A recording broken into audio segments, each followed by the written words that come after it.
A bill being debated in the South Dakota legislature might soon grant a get-out-of-jail card to underage drinkers. Find out why ahead. And breaking USD basketball news. Coyote News starts right now.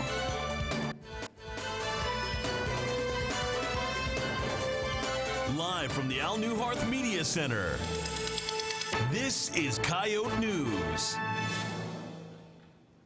Good evening, I'm Kathleen Surrey. And I'm Nathan Finster. Crystal Schoenbauer will have the latest news and weather. But first, we have some breaking news. USD basketball coach Craig Smith has confirmed that point guard Shai McClelland has permanently left the team after being suspended. McClelland also posted on Twitter that he would be leaving the men's basketball program. The Argus Leader reports that the Milwaukee native and transfer from Mesa Community College in Arizona had started 21 games in his first season with the Coyotes. He was averaging nearly 12 points, 4 assists, and 29 minutes a game. Smith said last week that McClelland had been suspended indefinitely, but didn't say why. South Dakota officials are praising action by the U.S. Supreme Court to temporarily halt new federal rules aimed at reducing carbon dioxide emissions from coal-fueled power plants. Justices have put the rules on hold while a legal challenge proceeds. The White House says it disagrees with the decision. Last August, President Barack Obama unveiled rules designed to cut greenhouse gas emissions from power plants. South Dakota is part of nearly 30 states that sued. Attorney General Marty Jackley says the federal government's Clean Power Plan is an overreach and the Supreme Court decision is welcome. President Barack Obama has brought a message of political cooperation and bipartisanship to the Illinois General Assembly, while reminiscing about his days in the state legislature and his first lesson in politics. He told state lawmakers today that after one of his first speeches there, he was feeling pretty good about himself until a party leader told him while he changed a lot of minds, he didn't change any votes. Obama says it was his first lesson in humility. And on to weather. This is a live look right now at the new arena. It is currently 21 degrees and partly cloudy. Tonight it will be cloudy with a low around 11. There is a chance of snow tomorrow, and then we have another chance this weekend. However, temperatures will begin to rise as we look ahead to next week. It's looking like the mid-40s around Tuesday. Thanks, Crystal. A bill being debated in the South Dakota legislature might soon grant a get-out-of-jail card to underage drinkers who provide medical assistance to friends who have alcohol poisoning. Coyote News' Malachi Peterson has the story. House Bill 1078, also known as the Good Samaritan Bill, is making its way through the South Dakota legislature. The bill gives immunity to underage people who cooperate with police and provide medical assistance for another person who has alcohol poisoning. Sammy Zoss, the president of the Student Government Association, personally lobbied for the bill in the last legislative session. I actually think that a lot of people are just surprised that it's not already a thing. It's kind of the general response, I guess, like, well, I feel like if I'm smart enough to call the cops for or call the ambulance for my friends, like, usually the cops are gonna be like, you're good. We're not gonna give you a minor because you saved this kid's life. And so I think a lot of students feel like, generally speaking, it's already put in practice. And so it's kind of like, well, it's nice to know that it'll be there. Roy Mortensen, a doctor at the Sanford Vermillion Hospital, said he sees multiple cases of alcohol poisonings every year and that the frequency with which they happen depends sometimes on events which are going on at USD. The binge drinking, again, it's a big issue, the quantity they take and how quickly, and how much they metabolize. If you have someone that's very naive with it and drinks a lot and doesn't have a tolerance built up, they can certainly get into trouble. A similar bill involving immunity for drug overdoses is also being debated in the state legislature. According to the National Conference of State Legislatures, 34 states already have some form of Good Samaritan law on the books. House Bill 1078 passed the House of Representatives early last week and now faces a hurdle that is the South Dakota State Senate, but first must be passed by the State Judiciary Committee. For Coyote News, I'm Malachi Peterson. According to the CDC, there are more than 2,000 alcohol poisoning deaths in the U.S. every year. Also in Pier today, the State House is set to take up the proposed half-cent sales tax increase that would help fund Governor Dennis Dugard's plan to boost teacher pay in South Dakota. The full chapter consists of a tax bill today. It passed unanimously earlier through the House Committee on Appropriations. More than $60 million from the hike would go toward the teacher's salary plan. It takes 2/3 support in each chamber passed a tax hike through the legislature. House Republican leader Brian Gosch is pursuing a separate avenue that would raise teacher pay without increasing taxes. The governor's office says Dugard is optimistic about his proposal. Chief of Staff Tony Van Huysen says the governor is committed to finding a solution this year. Another new bill proposed has passed the House and is now making its way through the Senate that's causing some controversy. Coyote News' Andy Hartman has more. House Bill 1008 was recently proposed to restrict access to certain restrooms and locker rooms in public schools. The bill states that biological males must use male restrooms and locker rooms, and biological females must use female restrooms and locker rooms, regardless of what gender they identify with. The proposed bill was first read to the House on January 12th. The bill has so far passed with a 10-3 vote in the House State of Affairs on January 25th and a 58-10 vote in the House of Representatives on January 27th. Of privacy Bill 1008 was brought to the floor of the House of Representatives by Republican Representative Fred Deutsch of Florence. Shower rooms. The primary purpose of HB 1008 is to protect the physical privacy of students from having to expose themselves or be exposed to others when in a state of undress or nakedness while at school or school functions. Democratic Representative Karen Soley from Sioux Falls spoke against the bill, saying that it's insensitive to those who identify with a different gender than their biological one. A new law mandating how our schools handle the delicate and private matter of bathroom and locker room use for our children and teenagers who are struggling to live in a body that does not match their understanding of themselves. Four other representatives, both in favor and in opposition to the bill, added their own thoughts to the discussion before the House voted and passed the bill onto the Senate. For Coyote News, I'm Andy Hartman. The proposed bill is currently in the Senate Committee on Education. Still ahead on Coyote News, the impact election 2016 is having on college Republicans and Democrats. When Coyote News returns, stay with us. Fostering is when you take in an animal into your home and you take care of them until we can find them a permanent forever home. If you can find it in your heart to do it, it's rewarding. We do all the vetting, the neutering, the spaying, the medications. The Humane Society has lots and lots of great dogs and cats that can pull at your heartstrings and make you realize you got a little more to give.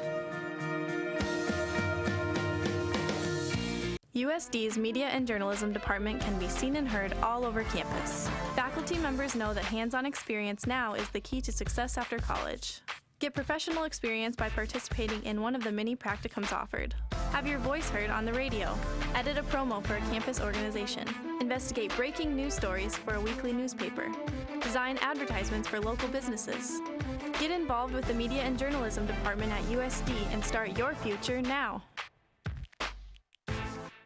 This is Coyote News. New today in election 2016, Donald Trump won the New Hampshire primaries on the Republican side.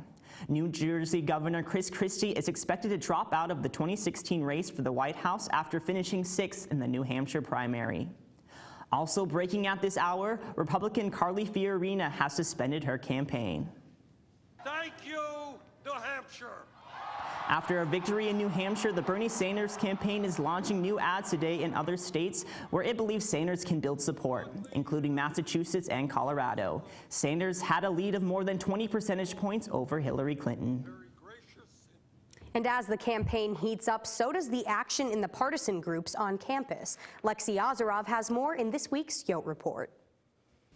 The presidential race is in full swing, and the political clubs on campus are heating up.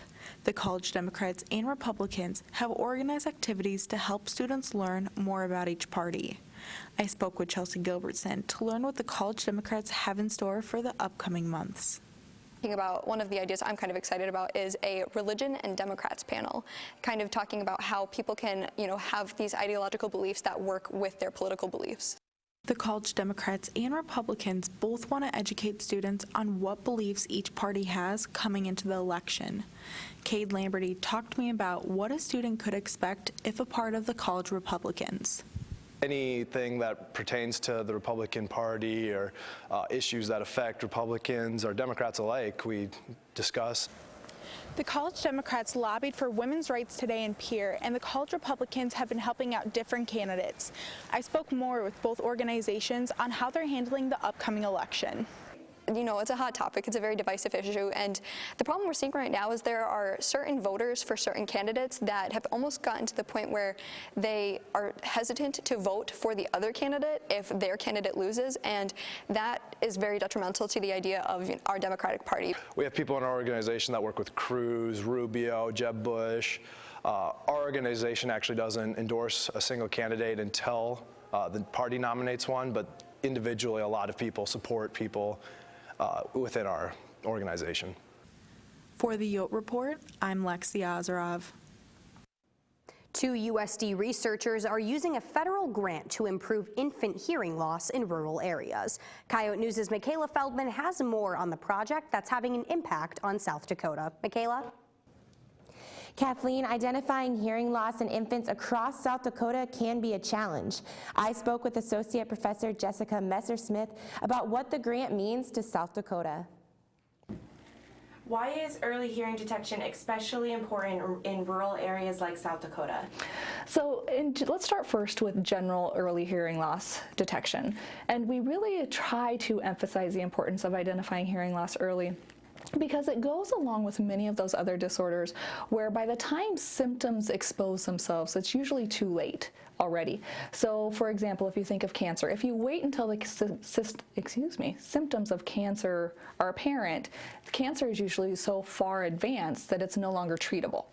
The same is true with hearing loss. If you wait for the symptoms of hearing loss to appear, that child is usually already 2 or 3 years of age by that time if the hearing loss was present when they were born, by which point if treatment were to begin at 2 or 3 years of age, the treatment won't be as successful as if that treatment were started earlier.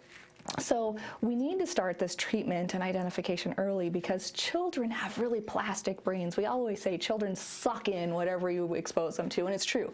Children will take whatever you provide them and they will use it to their benefit.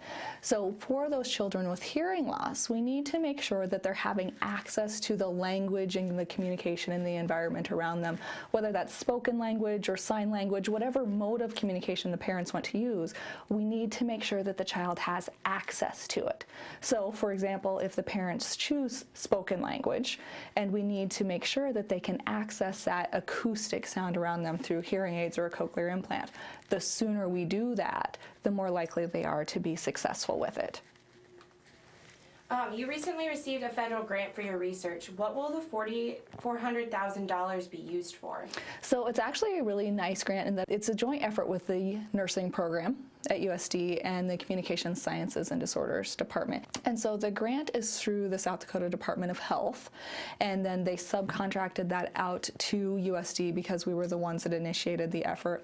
And the purpose of the project is to really improve what we call the loss to follow-up numbers for children in South Dakota. And so those are for those children who, when they're born in the hospital, they undergo the newborn hearing screening. And if they don't pass that, then they enter a system to ensure that they receive a true diagnostic appointment to determine whether they do or do not have hearing loss, and then ultimately enter early intervention if they do have the hearing loss. Messer-Smith's project aims to improve infants' daily access to qualified care in the state. The break, running and walking for a cause, why students are laced up in the Dakota Dome, when Coyote News returns.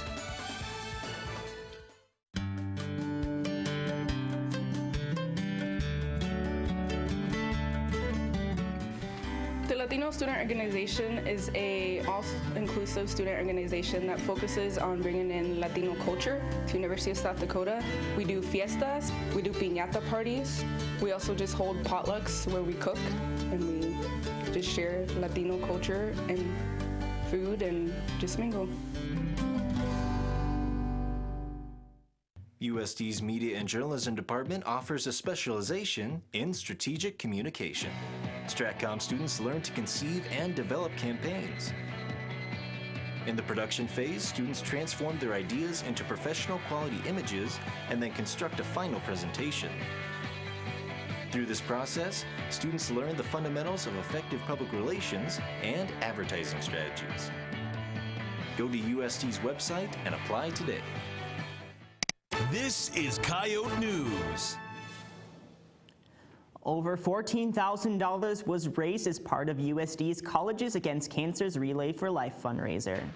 On Sunday, cancer survivors, their families, students, and others spent the morning walking, sharing stories, and participating in events such as making beaded necklaces and even playing basketball to help raise money towards cancer research.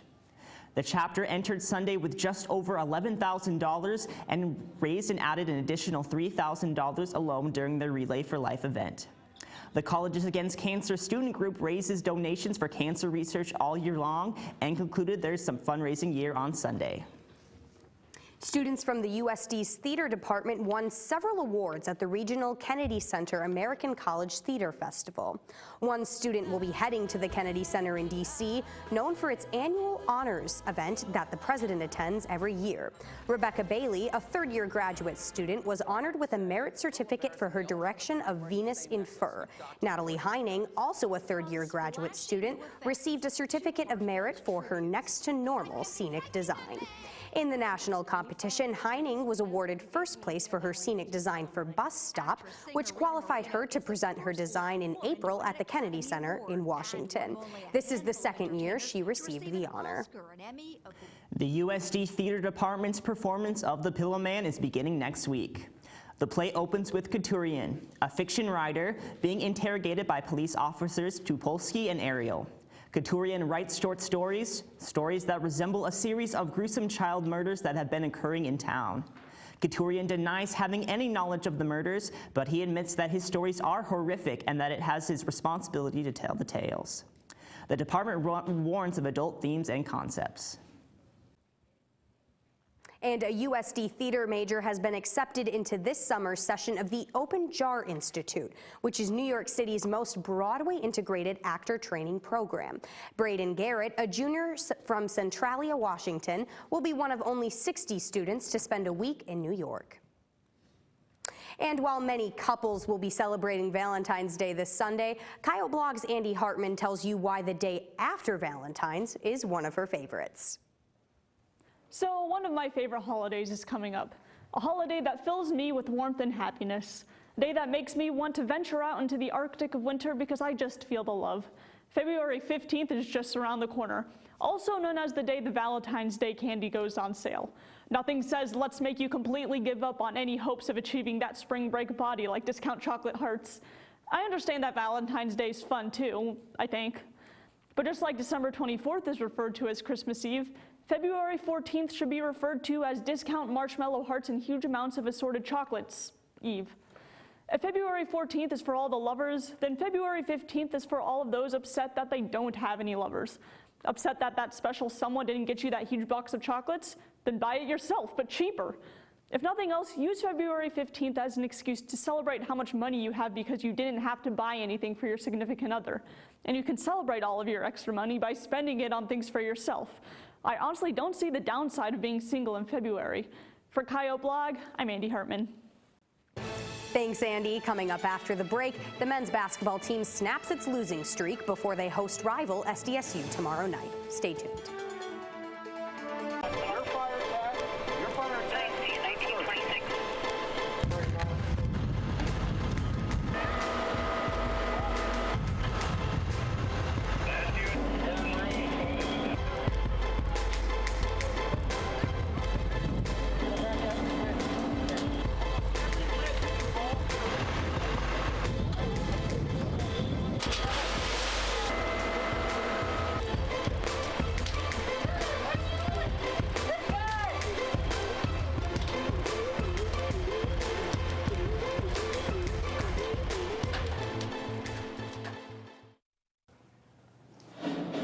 Twin Theaters in downtown Vermilion, providing entertainment Tuesdays through Sundays.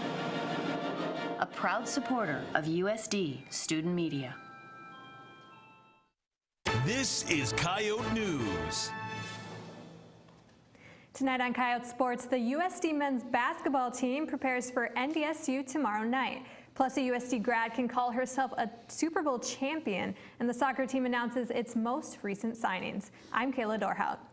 And I'm Levi Goots. The women's basketball team stays atop the Summit League standings, and in Cassidy's Corner, Cassidy gives us her take on the Super Bowl. First, the headlines. Crystal?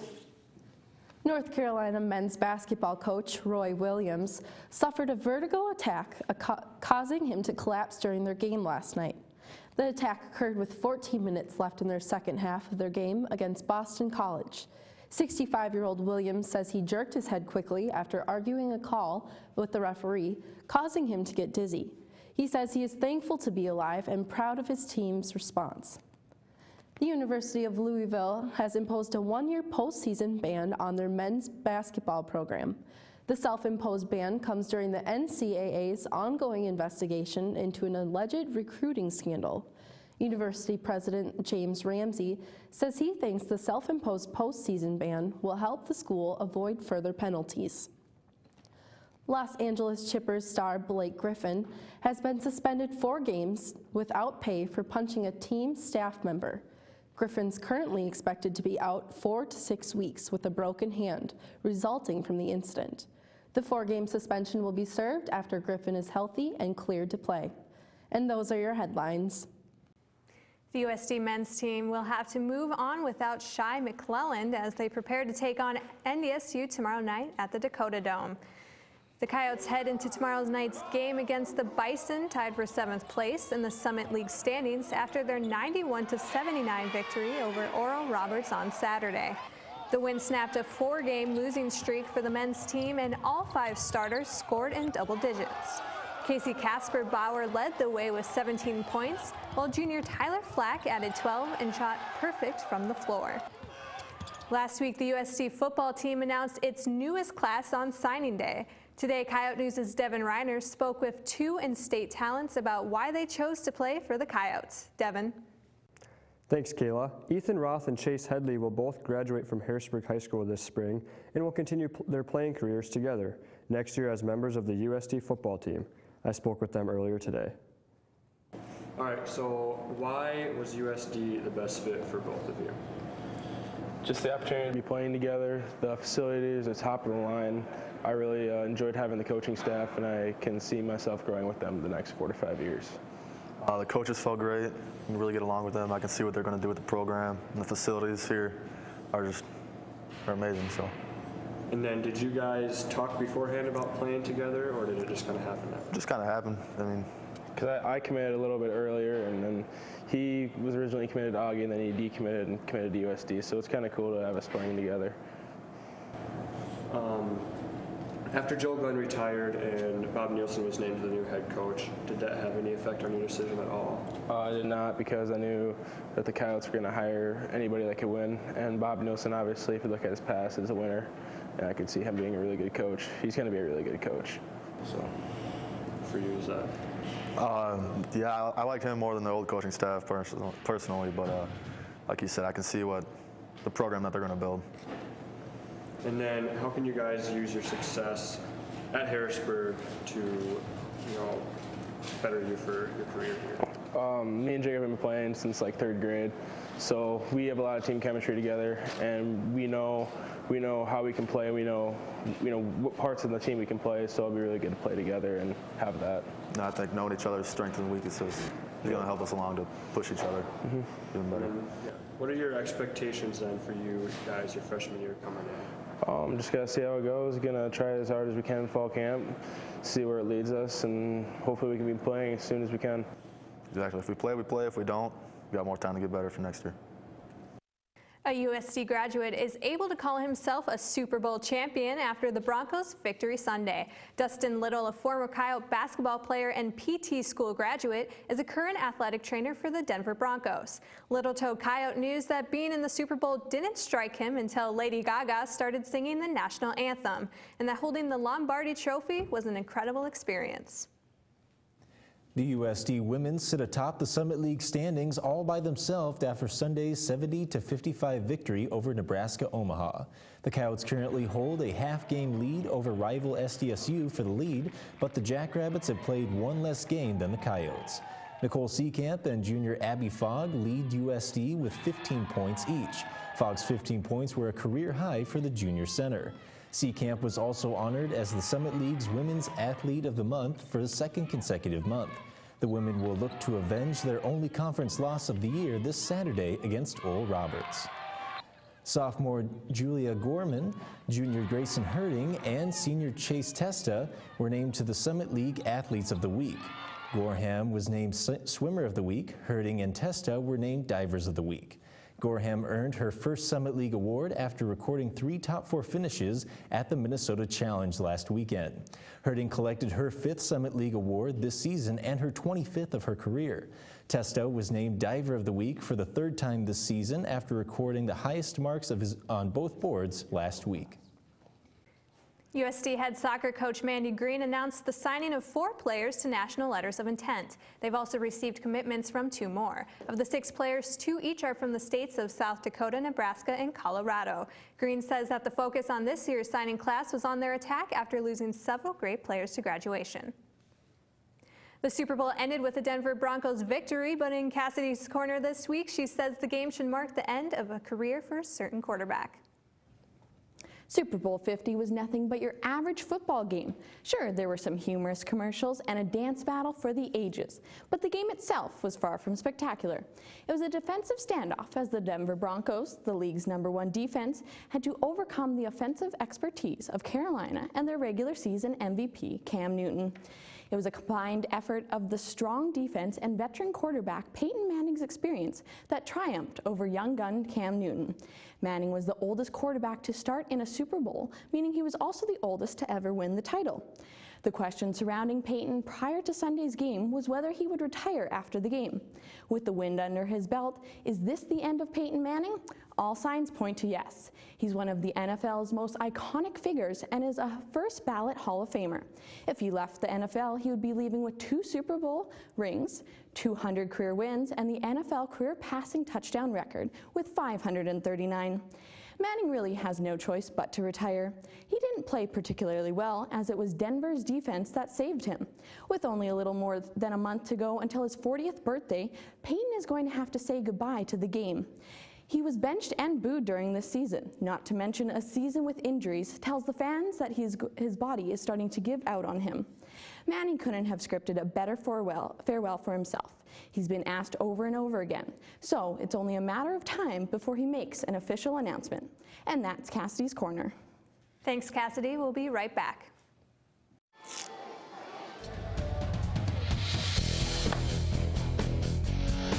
Climbing's awesome because it's challenging, both mentally and physically. You gotta love climbing because even when you're not climbing, you get a great view.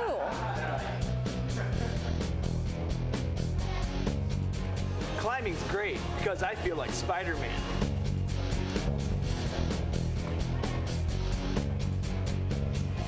Climbing is great. Even my nerd friends can do it.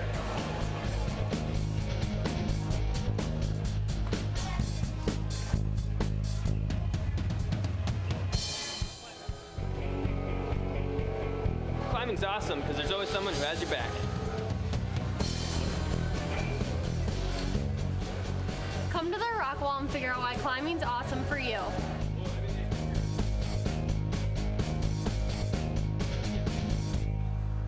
This is Coyote News. USD's SGA elections are right around the corner. On this week's Out and About, we asked students what they're looking for in their next SGA president. I don't really know what that is in the first place, so I guess to make good decisions for the students. I'm looking for someone who cares about the students. Leadership and just willingness to cooperate with other students and whatnot. Someone who's good looking, easy on the eyes, nice hair. Someone that can lead our students in giving us better activities and possibly better Wi-Fi. A good leader, someone that cares about what the students want.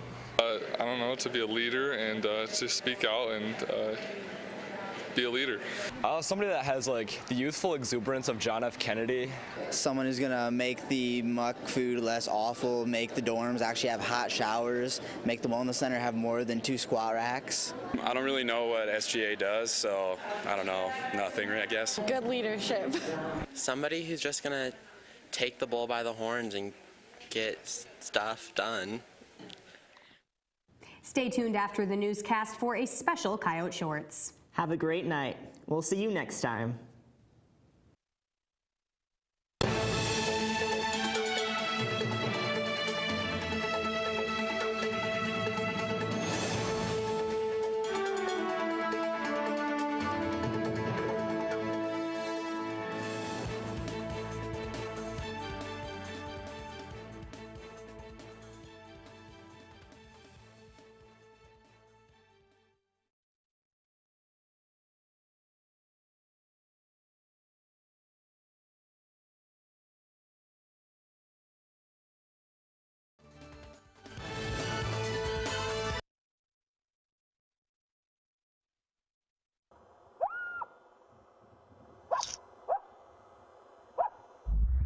I'm Jack Bloom, and tonight, 4 men will showcase their love for one woman.